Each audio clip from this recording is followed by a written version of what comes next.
All right, guys, want to dig into what I believe is going to really make a difference in our results as we go forward. Obviously, we want to work on the physical stuff. We want to work on getting our potential, our peak ability to jump up a few levels, all right? But at the end of the day, no matter how much it jumps up, everybody's going to have a peak. Some people's peak is here, some is here, okay? Your job and our goal and our emphasis this year is going to be able to keep our minds clear in order to play at our personal best, our personal peak, okay?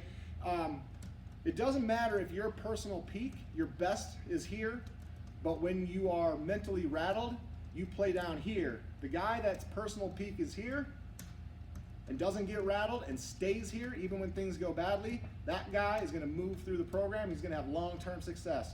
You other guys are going to be riding the roller coaster, all right?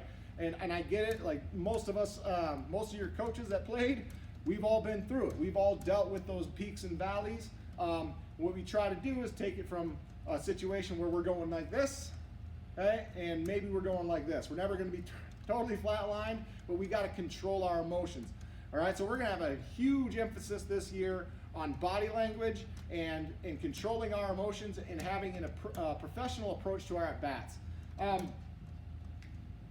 This process starts with routine, all right? So the first thing I want you guys to walk yourself through, and these need to be, this is gonna require an imagination, guys. This is gonna require some visualization in order for you to get some mental reps with this. We're gonna get a ton of mental reps, and this is a great time to do it, all right? We're going to work on not necessarily visualizing positive results. The game's easy when things are going well, right? What I want the focus of these mental exercises to be is how am I going to respond to negative results? Because we can wish negative results away all day long. At the end of the day, the one thing I can definitely promise you is negative results are coming. The difference between you and the better guy is the better guy's ability to respond to negative results, okay? So that process begins with routine. So the first thing I want everybody to have is their routine, okay? Routine starts the second the last guy, the on-deck hitter makes an out, all right? So if I'm on deck, okay, it's gonna look, my routine would look something like this, okay? I'm in the dugout, guy in front of me gets out, I come to the plate. First thing I'm gonna do, check the third base coach. Maybe I come to the plate, take a practice swing first, check for a sign, and then I'm gonna get in, and this was every single time.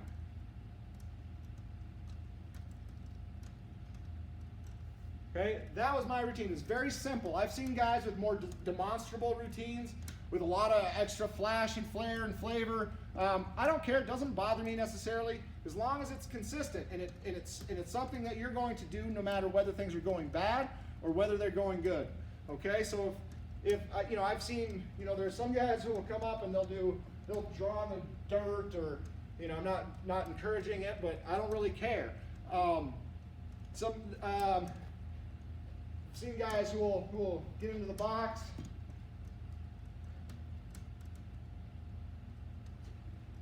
and they'll pull their hands back when the pitcher gets a sign, or guys who will kind of adjust their helmet, pull their hands back after the pitcher gets a sign. Whatever it is, something that you can do repeatedly every single time. Guys, I cannot stress this enough. Whichever one of those things you thought looked the coolest is not necessarily the right one.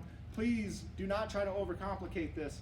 Like I said, my routine was get my sign, right foot, left foot, touch, touch, and then nice and easy, and I'd kind of stay relaxed right here until the guy in the mound got his sign. As soon as he got his sign, I'm ready to go, okay? So don't overcomplicate it, make it something that's very simple, but it's repetitive, and practice doing it over and over and over again, okay? Part of your routine, and guys, we're gonna be real aware of this year, but while you're still in control, stay in the box, okay? We're not going to leave the box, 1 foot in the box, no matter what. And what that means is, pitch one comes, we see ball one, 1 foot leaves the box, we check for our sign, and then we get right back to work, okay? We want to be dictating tone and pace. It sets a tone if I'm ready to hit and the pitcher's still looking in to get his sign, if he's ready to go and I'm still out here taking practice swings, walked halfway down the baseline to go check with coach, okay, by the time I get back in the box, he is staring me down. He is ready to go. At least the good ones will be, all right? So 1 foot in the box will also make your umpires a lot happier. We want to make our umpires happy. Okay, so pitch goes by. Okay, here's the 3 reasons you get to leave the box: swing and a miss, foul ball, or something knocks you out of your rhythm, something aggravates you to the point where you need to get a release. And we're going to talk about a release here in just a minute. Okay, but if something aggravates you and you feel like you are mentally rattled, you're holding on to that last pitch, maybe it was a ball that was 8 inches outside and Yogi called it a strike, okay? That happens, that's going to bother you. And at a certain point we get bothered enough, it knocks us out, it keeps our head from being clear.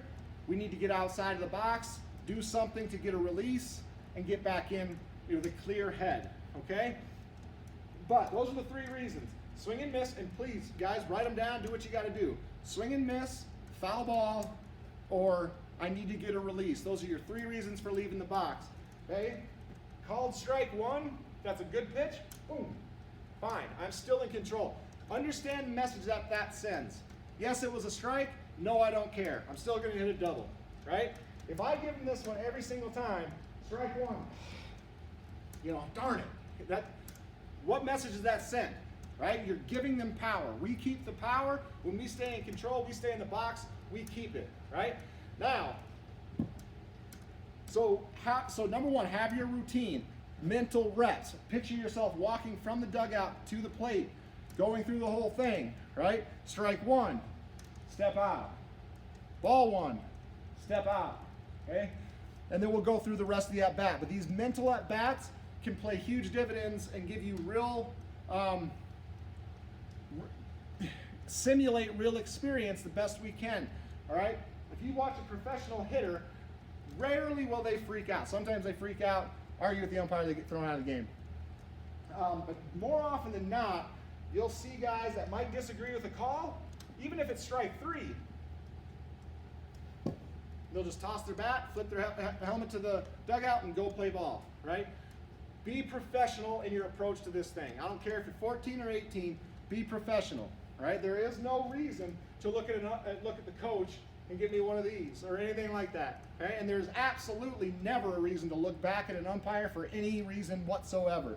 You look at it, you look back at an umpire, you're going to find yourself on the bench more than likely, okay? Here's the deal. We know bad results are going to come. We know, especially in Rapid City, bad calls are going to come, okay? We know that sometimes we're going to get a fastball down the middle that we should hit a double on, and we're going to swing through it, and we know we're going to get fooled on breaking balls sometimes, take ugly swings, okay? All those things rattle us mentally, okay?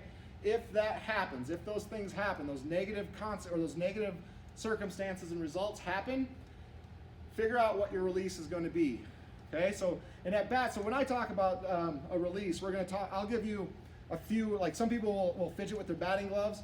You know, I've got wristbands, you know, if you wear anything like this, snap it, whatever it is.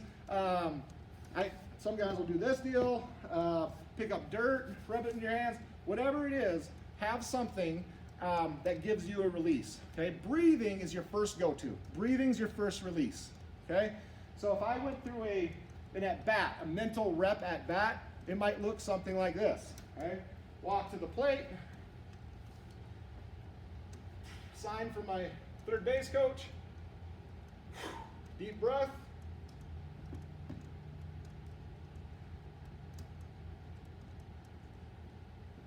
ball 6 inches outside, strike 1.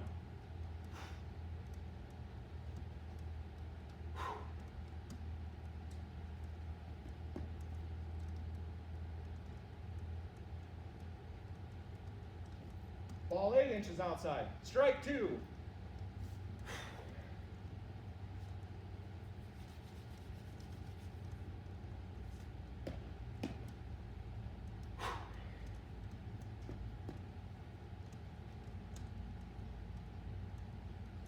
Ball up.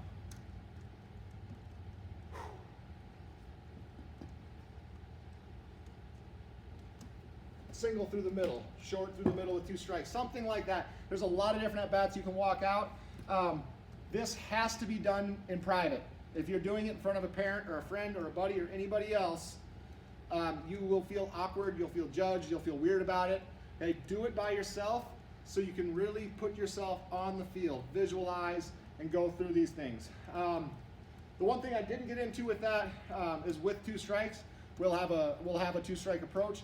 Not going to chase that rabbit today, but these mental reps, guys, I don't care if you're a pitcher, a fielder, whatever it is, our ability to respond to negative circumstances is what keeps us playing at our personal peak. Whatever that level is, our ability to keep our head clear keeps us there. Understand the importance. It will not happen if you don't practice it, okay?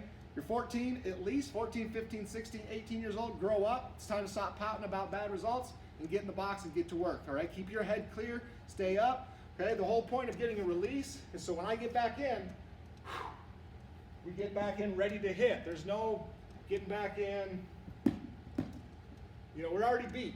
Okay? It's the same thing on the mound. Body language says everything. We are going to stress that a tremendous amount this year. Be excited. Be excited for that, because that means that you're going to have to play less baseball with pouty players, right? Nobody wants to be around that guy.